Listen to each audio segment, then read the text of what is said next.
Hey everybody, today we're going over the Hexbar deadlift. So the Hexbar deadlift is a cool and unique deadlift variation because it allows you to be in a slightly more mechanical advantage or mechanically comfortable position than the standard straight bar deadlift does. So the standard straight bar deadlift, you have the bar in front of you and it's a lot of posterior chain dominance to lift that up and deadlift it all the way.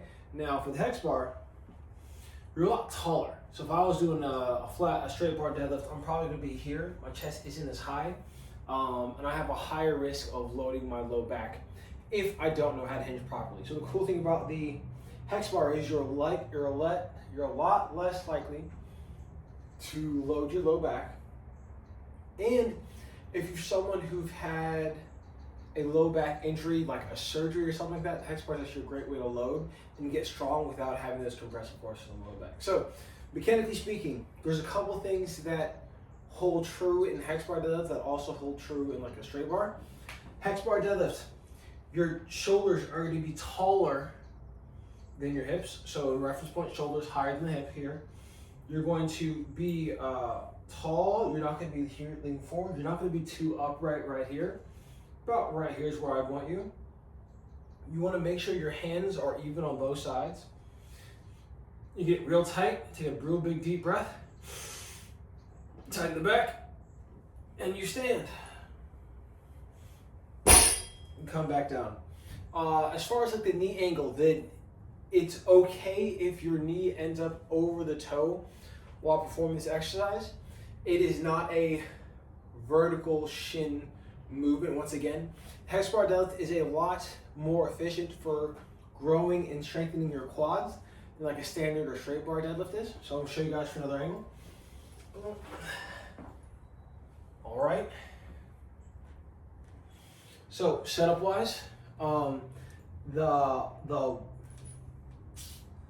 bar, I forgot what this part of the ball is. The bar sleeve should end up probably in line with my midfoot. It's probably a good area that you want it to be. So I'm here.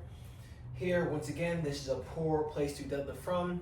Coming here, tight back, and stand.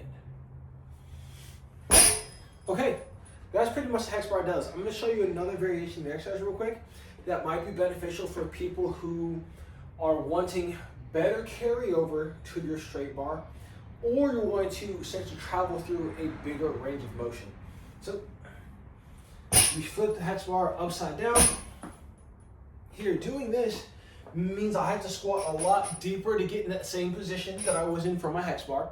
This would probably translate a lot more to like a power clean or like an Olympic lift, because you're getting lower and a deeper squatty, like more squat-like position for your pull off the ground. Or you can essentially have your hips a lot higher here, and this would resemble more of like your straight bar deadlift. In this variation, my shins are a lot more vertical than when I'm here. Much more of a vertical shin, more posterior chain dominance, and more likely to carry over to your straight bar. So show what that looks like. If I'm wanting this to carry over to my straight bar, come here, stand up. If I want this to carry more over to like an Olympic lift, or generate more power in a squat-like position, hip a lot lower here and stand. Yes, so that is the, sit right here. That is the hex bar deadlift and different variation that you can do with it in order to help yourself see success on your workout and fitness journey. If you found this video informative, definitely hit that like button. If you have questions about this exercise or any other, throw that in the comments. And of course, if you haven't yet, please subscribe to my YouTube channel.